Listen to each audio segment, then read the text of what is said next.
Balance is a tricky subject in League of Legends, and it is largely subjective, meaning that two people most likely will not have the same perspective on what needs to be changed in the game. For each meta, however, typically you have 3 to 4 champions that will be objectively overtuned or remarkably better than other champions overall. But what about after that? Well, again, it has a lot to do with perspective. There are 3 different perspective angles in League of Legends, which would be rank, position, and the champions that you play. A bronze riven main will most likely tell you that Garen is unbeatable and needs to be nerfed, whereas a diamond Garen main will say that their champion is terrible and needs to be reworked. A challenger Rengar player may complain about Rek'Sai, but in silver, Rek'Sai isn't even a champion, and this is where we have roadblocks. If you main tanks, you probably will not hate Shaco that much. He can't really kill you, and you are mostly safe against him. If you're an ADC main, you may absolutely despise the champion because his entire job is to ruin your day. That same tank main, though, may despise the ADC, who can shred you and kill you. You have this triangle of balance, where each champion in this set of 3 is good against one of them, but hates playing against the other. Triangle-based balancing isn't anything new. This is how the game rock, paper, scissors is balanced. RuneScape's combat system is also designed in this way, where Dragonhide is great ranged armor and very effective versus magic threats, while being very weak to melee damage. Melee armor is very strong against ranged, while also being extremely weak to magic damage. So what's the big deal? Well, there are gray areas to things. The issue becomes when one of the classes of champions or archetypes are able to be closer to 2 classes in one. Rengar is classified as an assassin, but do you remember after his rework when he had his swim Q and he was building very tanky items? This made him both an assassin and a bruiser and off tank at the same time. The same issue comes up when champions can bypass their own weaknesses. Recently, Kassadin got nerfed when playing against AD matchups, not because Kassadin was an AD champion counterpick, but for exactly the opposite reason. Kassadin is supposed to be the late game anti-mage, anti-AP counterpick, but was able to get out of lane and be more than capable of dealing with AD matchups like Talon and Yasuo, something that the champion is not designed to do. When champions are not punished for their weaknesses, but still able to punish what they are supposed to be good against, you'll become an all-around overpowered or overtuned champion. The very thing that should counter you does not counter you. Notice, however, since the beginning, I have avoided using the term broken, and that's for a reason. Today, I would like to investigate and talk about the differences between those 2 words, and what they really mean. These 2 words of broken and overpowered are often interchangeable, even though truly, they shouldn't be. Sometimes there are champions that are clearly of a different class, champions that neutralize too many other champions. They are incredibly strong at all stages of the game, which in turn does not allow other champions to play the game properly. This sounds like this might be a champion that is broken, but that's not always the case. Orianna is the perfect example of a champion that does not feel that bad to play against, even when she is S tier caliber. This is because truthfully, the champion is pretty well designed. Chances are that when Orianna could have a 55% win rate, the number of complaints from the community about her will still be lower than the number of complaints about 50% win rate Zed. That's just the nature of the beast in this case. Ori has been relevant in solo queue and even more so in competitive play for a very long time, and since July of 2012, all that has changed in her kit was adding a small stun to Shockwave. This is the last time Orianna has had any sort of changes to her actual kit. Everything else since then has been bug fixes, quality of life, and numbers. When Ori is strong, it's mostly just a numbers thing, not her abilities themselves. Ori, base MR decreased. Excels at bringing enemies in range of their ball. We wanted to make sure that when their opponents do close the gap, they have a better shot at a kill. I'm surprised. I don't think, is there a champion with sub 30 MR? I would have been okay with just nerfing her E MR, but I mean, I guess this is a way to do it to where it's more personal. I don't really care. I don't really care about the standard of 30 MR. I know Talon has above 30 MR, and other people have MR scaling. Some people don't. Whatever. But I don't know necessarily if Ori's power level is as high as I'm expecting this nerf to require. I guess. There are plenty of examples of champions in the past, and even now, that Riot has had a very hard time getting right. Riot themselves know that these champions are tough for balancing. These are champions that you'll most likely see in the patch notes a lot. Some examples of broken or hard to balance champions would be Mordekaiser, Dr. Mundo, Kalista, Rakan, Tahm Kench, Azir, Ryze, and Tryndamere. Each one of these champions either have very outdated kits, will be reworked soon, have been reworked before, or are currently in the process of getting their abilities changed around. Or they may be never allowed to be good just because of how problematic they are in pro play. There was a time that AP Tryndamere was quite good recently. Some of it had to do with the new Conqueror rune, but guys like Fog for the Win, who is a Challenger Tryndamere main, showed us why this build is so good. And without receiving any competitive play at all, none whatsoever, Tryndamere was nerfed and the AP build was basically removed from the game. In addition, there can be categories of champions, one of them being the stat stick category. In this collection of champions, usually, Riot has a hard time keeping them in line because they have very simple abilities. Their success is largely based on the numbers in their kit. Some of League's most infamous stat sticks are Garen, Shyvana, Corki, Mundo, and Udyr.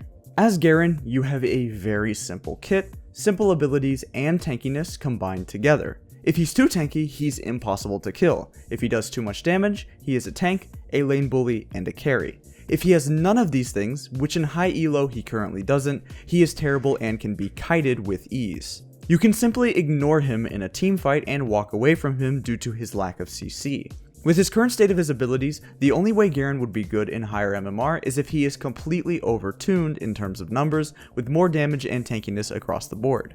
Shyvana is a simple power farming jungler. If she's strong enough to 1v1 or 1v2 you with ease, she's broken. Aside from that, she doesn't offer too much, and feels horrible to play as, and to have on your team simply because the enemy jungler will always have more pressure. The only unique thing about her kit is her dragon taking potential and giving your team resistances from dragon kills. She's basically a walking death machine with very little CC otherwise. All this champion has is damage, which means that it can be tough to balance how much versus how little he has. In fact, this is the original reason Riot even wanted to rework Corki in the first place.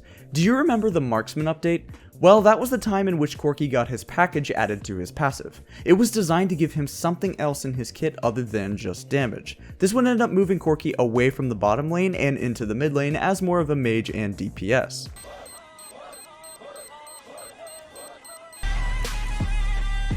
Riot also has had a bad history of buffing and changing Corki right before Worlds. It's been a meme for quite a while that Corki and or Trinity Force, an item that he uses, gets buffed before Worlds. Mundo has a host of problems, though they've tried to fix it in recent times, including a mini rework. They've done what they can to give him a niche, which is being good versus AP threats. Mundo loves to itemize Spirit Visage, and he is the direct counter to magic damage teams as they simply cannot kill him. In competitive play, he comes back as a counter to things like Rumble in the top lane, as the combination of these two items makes him completely broken and unkillable. However, this never really fixed his problems. Even though he has a very specific niche as a tank, which on its own is pretty cool and an interesting concept, it does mean that his run at you, smash face on the keyboard, never turn off W, and be a beefball style has never really gone away. He's actually in line for a rework soon, and you can even vote right now on which champion you want to see reworked next year. Galio and Kassadin are better designed anti-AP champs, as they either have an amazing teamfight ultimate and an AP shield, or have a win condition on their level 16. What more can I say about this catastrophe of a champion? Now, before I make Udyr mains mad, please understand I personally don't hate this champ. Not at all. I think the idea of a champion that has 4 stances but no ult is very unique, and it's pretty cool that Trick2G can spawn an entire career off of him, but ignoring his problems is ignoring the elephant in the room. He has only ever been played in competitive play in recent times as an AP jungler with the Phoenix stance max, which is pretty silly, but at the time it was somewhat innovative. Before then, in earlier seasons, Udyr was a terror, especially with one item that was called Innervating Locket. This was an item that upgraded Udyr into god tier status. What made it so vital for Udyr was the passive, where you restored health and mana on ability casts. This was just enough that Udyr essentially had infinite sustain and infinite mana sustain. He was also god tier during the Feral Flare meta and has had times as either hyper overpowered or absolutely terrible in solo queue. Most of the time, Udyr's power depends on the meta around him and items that come into the game. The next category of champions are those in which their kits are simply overloaded, and this means that there is too much going on and they have too much in their kit. The best recent example has to be the Irelia rework, and the fact that the champion is still viable and playable in competitive play despite removing the shield breaking part of her passive, despite removing her total damage reduction, and despite removing her disarm, she can still be played. Quite often on these newer releases, Riot ends up removing entire parts of a champion's kit because they added too much to the champion. Remember when Zoe could pick up teleport?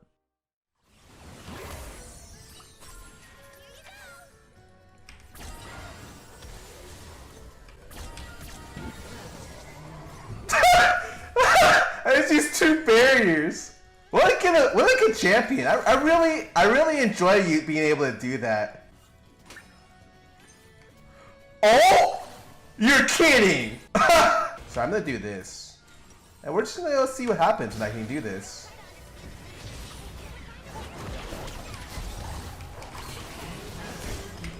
There is still controversy in this category, however, and there are some problematic champions in which if you surveyed 20 people on why they're so good, there will not be a definitive conclusion on if their kit themselves being overloaded is their problem or some other factor. For a while, Riven has been a champion of this caliber, especially now where if you asked every single person, they will give you a different response as to what needs to be changed for her.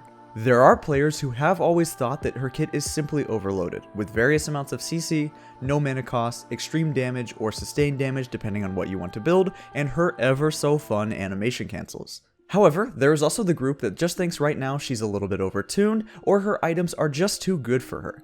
Riot seems to think this is the overall issue that she has, nerfing her E by 4 seconds at all ranks. To many people's dismay, however, this is not what they think the issue is, and can still not be agreed upon.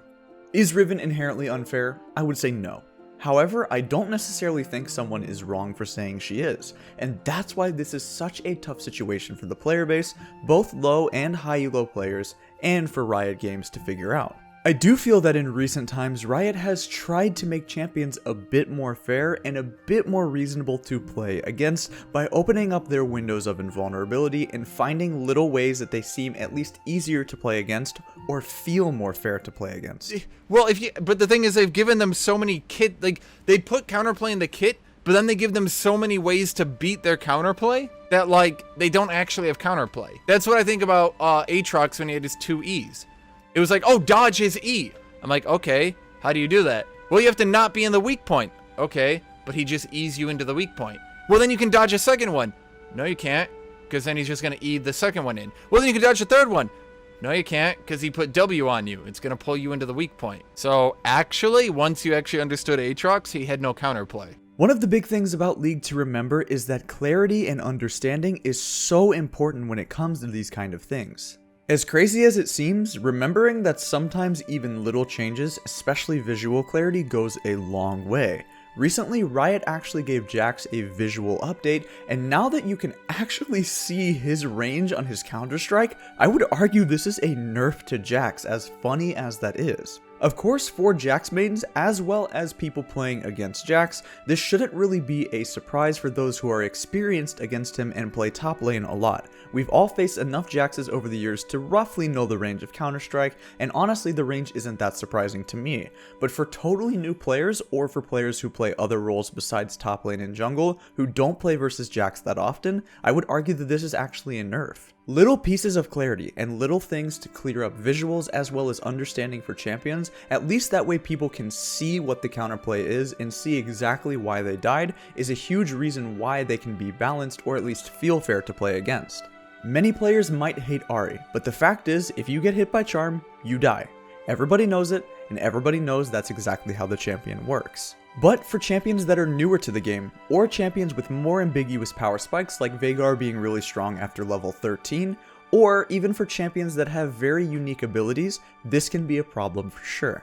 Feeling goes a long way. A lot of the time, assassin champions or champions that can kill you feel more OP and feel more unfun to play against simply because they can kill you, even if their win rate doesn't show it. So the next time that Rengar one-shots you, or the next time that Master Yi gets a pentakill, remember that the champion is designed that way for a reason, and each champion in theory should have some weaknesses and some strengths. Each champion will have some counterplay inherently, and as long as Riot is doing what they can to keep them intact, I urge you to consider exactly what you can do against each champion that you play against in your next ranked game. Thank you for watching.